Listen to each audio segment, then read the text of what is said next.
got a what? Okay. I see you.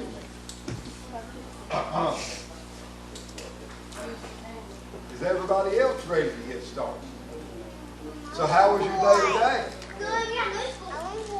So then I should be loud. How was your day today? Okay. Would you like to share why it was so important? My dad's or my softball coach. So very Anybody in the car?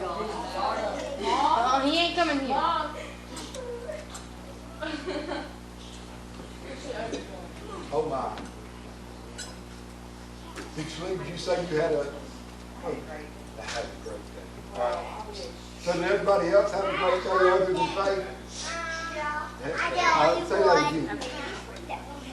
I did. That was good. That was good. That's the answer I like. Will remain anonymous. Somebody over here said he had a fabulous day. Yeah, I mean, you're part of the crowd now. You're going to get picked on like the rest of us. All right. All right. Well, we're going to try to go. I'm going to try to condense what I had for tonight, so we can, have a little time to support Georgie and Pastor Leon. Before I show you real quick.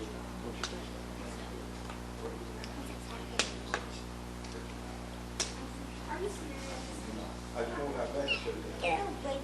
That's kind of what we're going to be looking at. So, but we're going to try to make it kind of just run through it, and we can go back to it at another time. But as usual, we're going to start off with questions. And question number one is this. Just raise your hands, as usual. Raise your hands. What are some things that scare humans, people, or cause fear in people? Cam, you got your hand up first. What you got? The devil. That's a pretty good one. Okay, you keep holding that. Huh? COVID. Now, why would COVID be a scary thing? Okay. All right. Yes, ma'am. Spiders. Yeah, I tend to agree with the spiders. Anything that's got 8 legs and disappear right like that, that's a bad thing. Emma? My mom. Your mom. I can't believe you would say that because I don't see anything scary. What was that? Faith? And Pirates of the Caribbean. Faith said Sharknadoes and Pirates of the Caribbean. It's starting to go crazy now. Proud for Faith. That's a good one. Okay. All right. Yes, sir. Darkness. What about the darkness? Is it the darkness? It's over in the darkness. Is it the darkness? What is it then? No, I'm just asking for you. Is it the darkness, or is it, or for people in general? Or is it? No, it may be. Some people it is the darkness, and some people it is the things that are in the darkness that you can't see. Okay. So there's different. Hold on. Yes. Okay. Dark time going to the woods. All right. Clouds are scary. Okay. All right. Well, let's slow down on all of this. Now let's get a little bit more personal. What's that? Getting Pitbull. well, that's actually a pretty good one to be scared of. I'm with you. All right, let's make it a little bit more personal. What is the thing that you personally fear the most? Individual, what is the thing that you fear the most? Will, you got something? All right. That's a healthy fear. That actually fits into this too. Okay. Your mama. Okay. Yeah. All right. Getting murdered. Okay. Okay. All right. Well, let's go ahead and get on in this because we don't have a lot of time this evening. Si, your answer in the first part was where we're working towards. Death. Most people fear death. it's a scary thought, right? I mean, it is. And I brought this up, and I showed Wendy something there because of what Wendy had shared her testimony Sunday morning. And before that, I just had something on my heart that kind of tied in with it. And it was exactly what Wendy was talking about as well. But the idea, the thing is most people, if they're honest when they answer that question, what is the thing that I fear the most, it's a lot of people will say death. Now, there's two different perspectives that we look at that we look at dying. And I'm not trying to be morbid here. Believe me, there's a happy ending. But there's two perspectives to look at dying. Now, as I wrote my little note, it said, our outlook on fear should be primarily affected by our station concerning salvation. You know what that means? Basically, it comes down to this: are we saved or are we not saved? That's where we should view dying, is from that perspective. That's the way. That's the standpoint that we do. So I'm going to start by reading Psalms 112. I'm going to read the first verse. Psalms 112, verse 1. And it says this: Praise ye the Lord. And then listen to this: Blessed is the man that feareth the Lord, that diligently or delighteth greatly in his commandments. All right, so we learn right here, right off the bat, that we are supposed to fear the Lord. What does that word fear mean in that saying? When we say fear the Lord, can somebody tell me what that word fear means? It's a respect. That's right. It's an awe, giving honor, being respect. It's not being scared to death like a dog that you didn't beat on too much, but rather it's kind of like some of y'all said, my dad or my mom. I have another one. That's a bad one, not great. That has Big to eyes do or with thin death. eyes? It is death. But that respect that they're talking about is the same respect that I believe all of us get to have for our mom or our dad. It's not that we're scared of them because they're mean and hateful and want to kill us. It's that we respect them because they're here. They're that authority to us. They are, and as when we're really young, they're everything. They are who gives us life. They are all of those things, and that's what we fear God in that way. That's what we're supposed to fear. That is where our fear, if we have fear, should be a fear of God. Now, do you think that dying is the same for a Christian and a non-Christian? Huh? No. Why not? All right. And, okay, why? Okay, why not?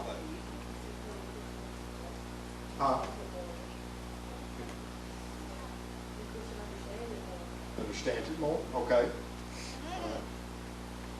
Let's see. And I'm trying to shorten this up for tonight. We'll go into this deeper later. But okay, you say because a Christian understands it more. Let's jump ahead here so we can kind of get to that. Anybody know what Jeremiah 29:11 says? Remember that verse? Go ahead, Josh. It's going to be turning to it. Should be down just a little ways. Jeremiah 29:11. For I know the thoughts that I think toward you, saith the Lord, thoughts of peace and not of evil, to give you an expected end. What does that mean? Anybody? Especially that bottom line, that last line right there. Where they're going to go. So you know if you're saved that when you die, what is it's literally the beginning of the rest of our lives, correct? As a Christian, that's what it is. It's just the beginning of the rest of your life. It's the beginning of eternity. It's pure forever. It's the good part. Now, does that mean that we want to die and we want to get out of here and go? No, we don't mean that. Because Paul even said something about that to us over in the book of Philippians, chapter 1, verse 21. And it says this, Philippians 1:21, for to me to live is Christ and to die is gain. So what does that mean? Huh? Anybody? What does it mean when Paul said, for me to live is Christ and to die is gain? Yes, sir?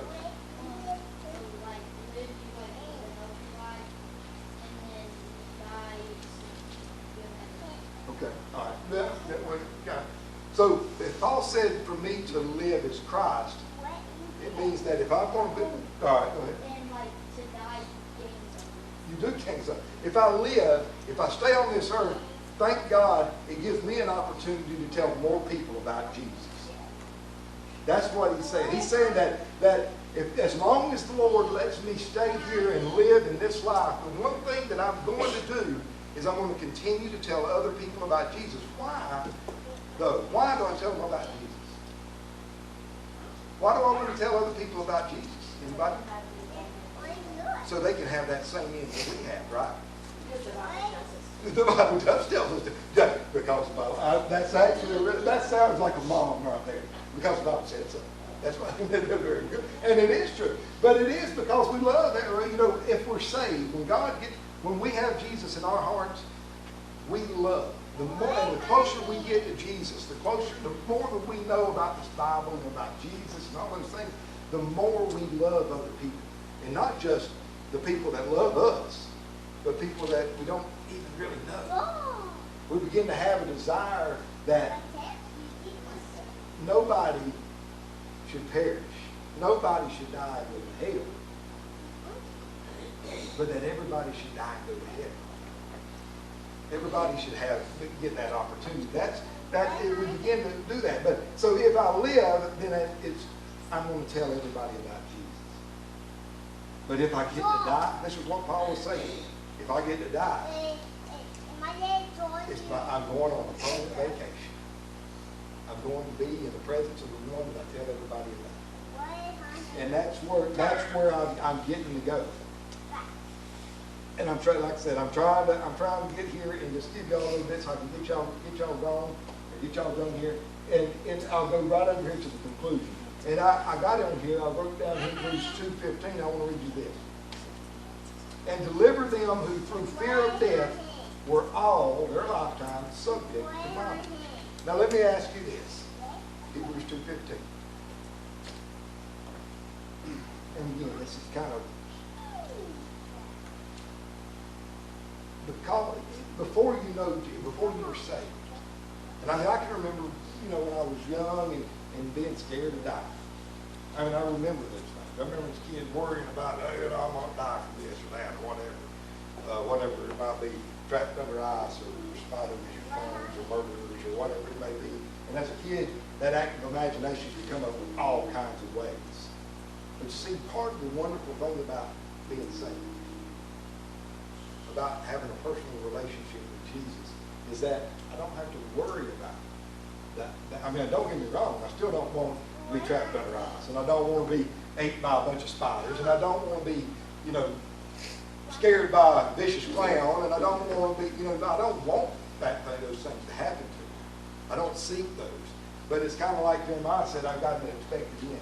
So if I have to endure those things, so if those bad things happen to me while I'm here, it's okay because I know that when I do die, I gain. It's not something to fear, it's not something to be scared of. You don't have to live in concern and fear and worry about passing on. That's one of the most wonderful, to me, one of the most peaceful things about being saved is that that's one thing I don't have to worry about. And when I don't worry about that, it actually takes away a lot of other worries too. A lot of other things that may hamper me from being able to do everything that I can do everything that I should do, and everything that I need to. So it says, and deliver them. Now, what does that mean? And deliver them who through fear of death were all their lifetime subject to bondage. What delivered them? What delivered us from that fear of death? How? Look at the verse right before it. Verse 14. And it says this: for as much then as the children are partakers of flesh and blood, that's all us folks, the children of God, he also himself, Jesus, likewise took part of the same, that through death he might destroy him that had the power of death, Or that is, the devil. The very first thing that was brought up. What are people scared of? Scared of the devil. Scared of the devil. Well, we don't have to be scared of him either because of that. Charles Spurgeon wrote this about that verse. So just let me read this to you. There is no true deliverance from the fear of death except by looking to him whose death is the death of death. There's a lot of death in there, but you know what it is? There's a lot of death in there, but that death leads to life everlasting, life that never ends. So, in other words, when Jesus died, he went and got in a fist fight with death. Yeah, that's right. So, oh, hey, hold on. You need to give that to the song leader. And let the song leader bring that up. Song leader, it's up to you.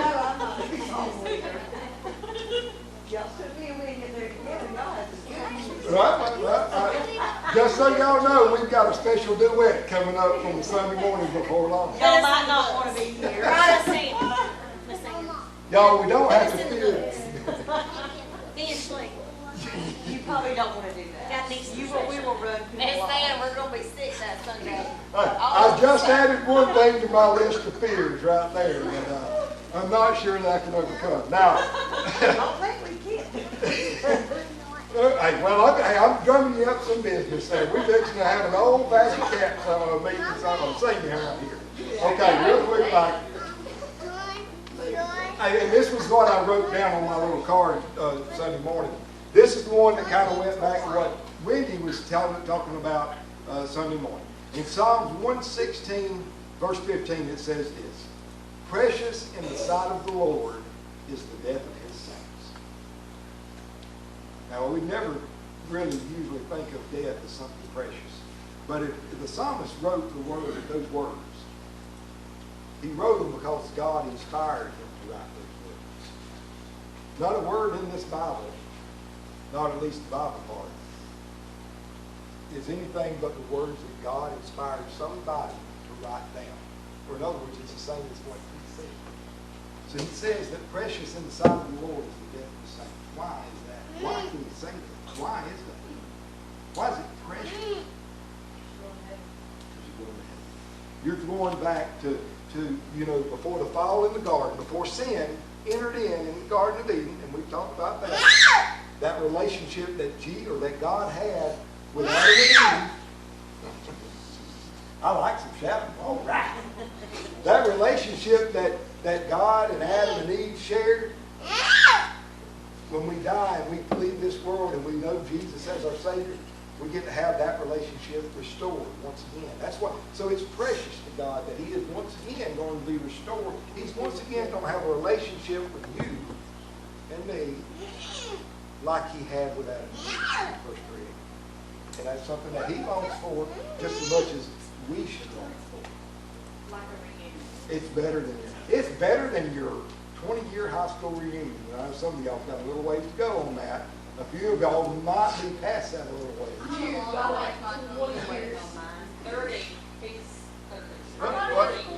Anyway, appreciate y'all pouring all that out.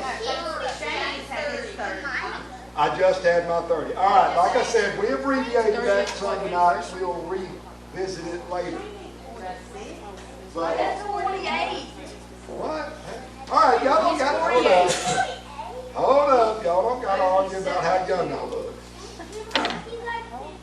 Does anybody have any questions, any comments, anything pertaining to what we just, like I said, we went over it really quick, not quicker than I had planned to, but anybody got anything?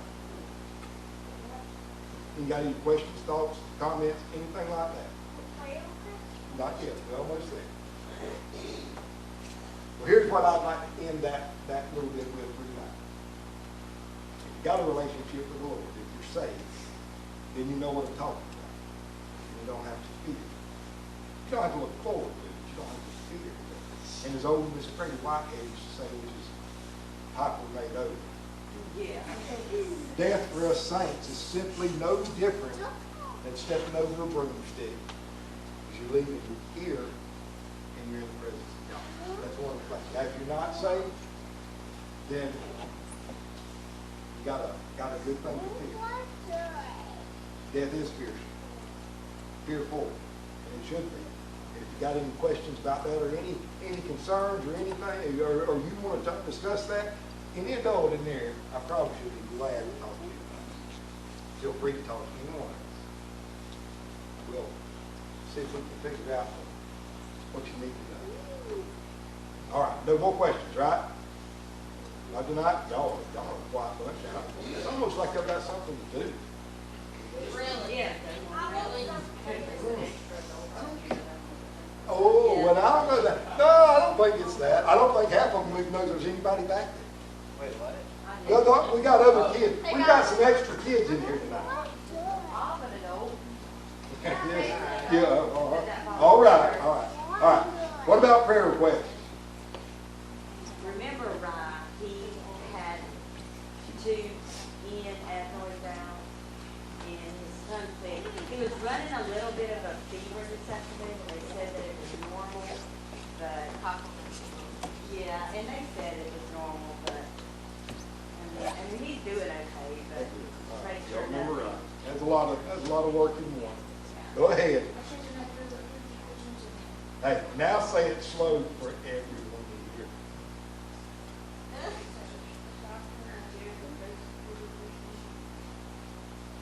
Very good.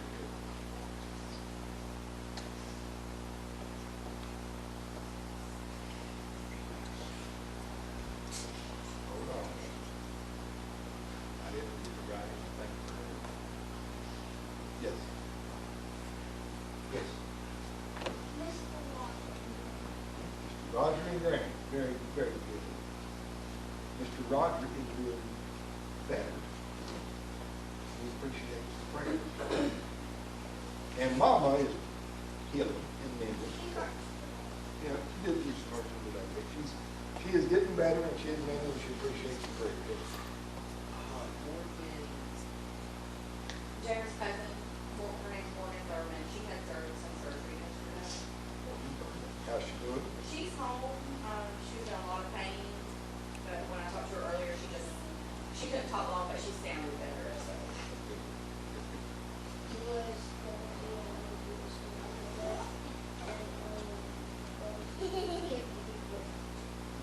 Take it. And the last report I got was a good report for Jacob. So, yes. Yep. Y'all do remember Miss Abby Peel? She broke her, I think it was her tibia, but I haven't gotten the full report. So I'm pretty sure it was her tibia last night at the softball game, which is right there, and it was hurting. Where was? It's just above the ankle. So, y'all do remember her? Yes, Cease? Absolutely.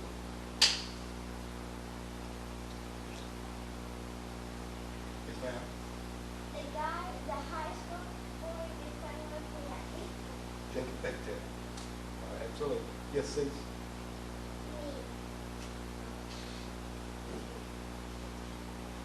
Absolutely. Ashaku. Absolutely. Let's keep on remembering Ashaku.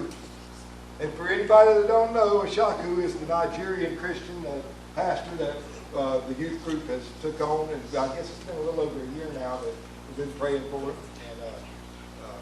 And they never fail to mention him on a Wednesday night. And good Lord willing, they don't fail to mention him each day when they pray. And but we also remember the all Nigerian Christians, and all persecuted Christians as well. So anybody else? Anybody else? Y'all good? All right. All right. Who wants to lead us in prayer tonight? Got any volunteers?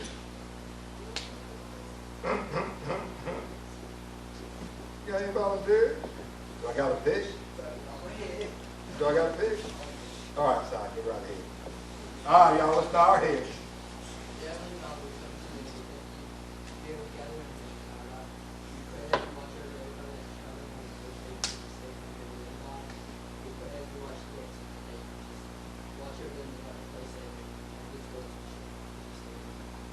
Amen. All right, I appreciate y'all, and we'll get back to normal next week.